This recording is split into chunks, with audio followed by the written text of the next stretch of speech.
નમસ્કાર મિત્રો, સ્વાગત છે તમારો એચએનજીયુ સ્ટડી પોઈન્ટ યુટ્યુબ ચેનલના એક નવા વિડીયોમાં. મિત્રો, અત્યારે જીપીએસસીની અંદર જ્ઞાતિવાદનો વિવાદ જે છે એ ચાલી જ રહ્યો છે. એના સાથે સાથે શિક્ષકોની ભરતીમાં પણ અનામત કક્ષાના ઉમેદવારોને અન્યાય થઈ રહ્યો છે એવા સમાચાર જે છે એ સામે આવી રહ્યા છે. તો એના વિશેની વાત જે છે એ આપણે આજના આ વિડીયોની અંદર કરવાના છીએ. જ્ઞાતિવાદનો જે આ વિવાદ છે એ હજુ સુધી સમતો નથી એવું લાગી રહ્યું છે. અત્યારે જે શિક્ષકોની કાયમી ભરતી ચાલી રહી છે, કાયમી શિક્ષકોની જે આ ભરતી ચાલી રહી છે એની અંદર અનામત વર્ગના ઉમેદવારો સાથે અન્યાય કરવામાં આવી રહ્યો હોય એવી સ્થિતિ જે છે એ જોવા મળી રહી છે. તમે આ જોઈ શકો છો, કાયમી શિક્ષકોની ભરતીમાં અનામત વર્ગના ઉમેદવારોને અન્યાય. શિક્ષકોની ભરતીમાં અનામતના નિયમોનું ખુલ્લેઆમ ઉલ્લંઘન જે છે એ કરવામાં આવી રહ્યું છે. વિદ્યા સહાયક અને શિક્ષણ સહાયકની જે આ ભરતી પ્રક્રિયા ચાલી રહી છે એ અંતર્ગત સૌપ્રથમ તમે જે આ ન્યૂઝપેપર કટિંગ છે એ જોઈ લો. 5000 વિદ્યા સહાયકોની ભરતી સામે સવા મણનો સવાલ ઉઠ્યો. વિદ્યા સહાયકોની ભરતીમાં અનામત નીતિની 80 કે 83. 13,500 જગ્યા સામે 693 જગ્યાઓ અપાતા ઓબીસી ઉમેદવારો લાલગુમ. તો ઓબીસી માટે કુલ 1350 જગ્યાઓ જે છે એ વિદ્યા સહાયકોની ફાળવવામાં આવી હતી, પરંતુ એની સામે માત્ર 693 જ ઓબીસી ઉમેદવારોની જે છે એ ભરતી કરવામાં આવેલી છે. તમે જોઈ શકો છો, રાજ્ય સરકાર દ્વારા જાહેર કરેલી 5000 વિદ્યા સહાયકોની નિયમિત ભરતીમાં 27% નિયમનું પાલન કરવામાં ન આવ્યું હોવાનો ઓબીસી ઉમેદવારોએ આક્ષેપ કર્યો છે. આ અન્યાય દૂર કરવાની માંગ સાથે નેતાઓએ રજૂઆતનો દોર ચાલુ કરાયો છે. નેતાઓ જે છે એ શિક્ષણ મંત્રી અને બીજે જે છે એ શિક્ષણ વિભાગ છે એમને રજૂઆત જે છે એ કરવામાં આવી રહી છે. આ અંગે ઓબીસીના ઉમેદવારોના જણાવ્યા અનુસાર ગુજરાત સરકાર દ્વારા તાજેતરમાં ધોરણ 1 થી 5માં ટેટ પરીક્ષા પાસ ઉમેદવારો માટે 5000 જગ્યાઓ માટે ભરતી પ્રક્રિયા હાથ ધરવામાં આવી છે, જેમાં ઓબીસી ઉમેદવારો માટે 27% અનામત બેઠકો રાખવામાં આવતી હોય છે.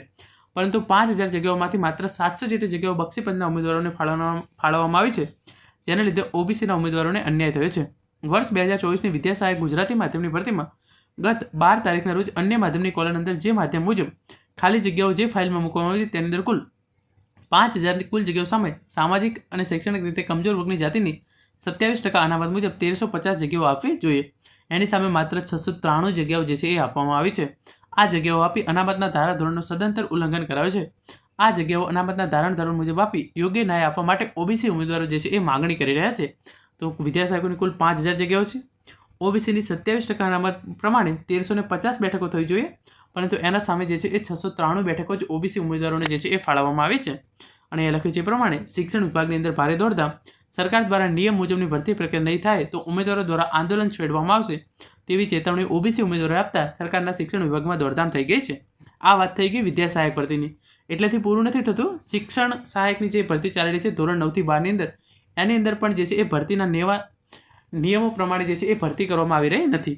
શિક્ષકોની ભરતી જનરલમાં મેરિટ સમાવેશ થતાં અનામત કક્ષાના ઉમેદવારોને કેટેગરીની જગ્યા પસંદગીની નીતિ સામે આક્રોશ. તો અહીંયા શિક્ષણ સહાયક ભરતીની અંદર કેવું કરવામાં આવ્યું છે? ફોર એક્ઝામ્પલ, કોઈ ઉમેદવાર છે ઓબીસી કેટેગરીનો અને એને જે છે એ હાઈએસ્ટ માર્ક્સ આવેલા છે, એટલે કે સારા માર્ક્સ આવેલા છે, તો એને જે છે એ જનરલની સીટ મળવા પાત્ર છે.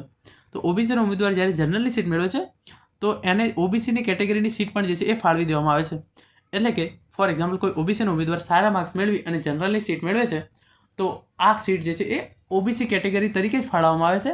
તો એના કારણે જે ઓછા મેરિટવાળા ઉમેદવાર હોય એમને અન્યાય થવાની શક્યતા છે, કારણ કે ઓછા મેરિટવાળા ઓબીસી કેટેગરીના ઉમેદવારને જે છે એ જનરલની સીટ તો નહીં મળી શકે, સાથે સાથે જે આ ઓબીસીની સીટ એની કેટેગરીની સીટ મળવાપાત્ર હતી એ સીટ પણ મળી શકતી નથી. તો આ રીતે જે છે એ ઉમેદવારો સાથે અન્યાય કરવામાં આવી રહ્યો છે.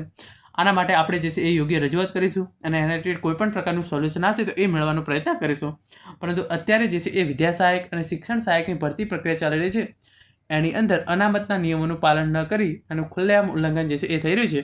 અને એનો સૌથી મોટો ગેરલાભ થશે અનામત કેટેગરીના ઉમેદવારોને, અને સાથે સાથે જેને ઓછા માર્ક્સ આવેલા છે એ ઉમેદવારોને સૌથી વધારે જે છે એ અન્યાય થાય એવી શક્યતા રહેલી છે. તો મિત્રો, આ હતો આજનો આ વિડીયો, જેની અંદર આપણે શિક્ષકોની ભરતીની અંદર જે અનામત કક્ષાના અને ઓછા મેરિટવાળા ઉમેદવારો સાથે અન્યાય થઈ રહ્યો છે એના વિશેની વાત કરી છે. Thank you so much for watching.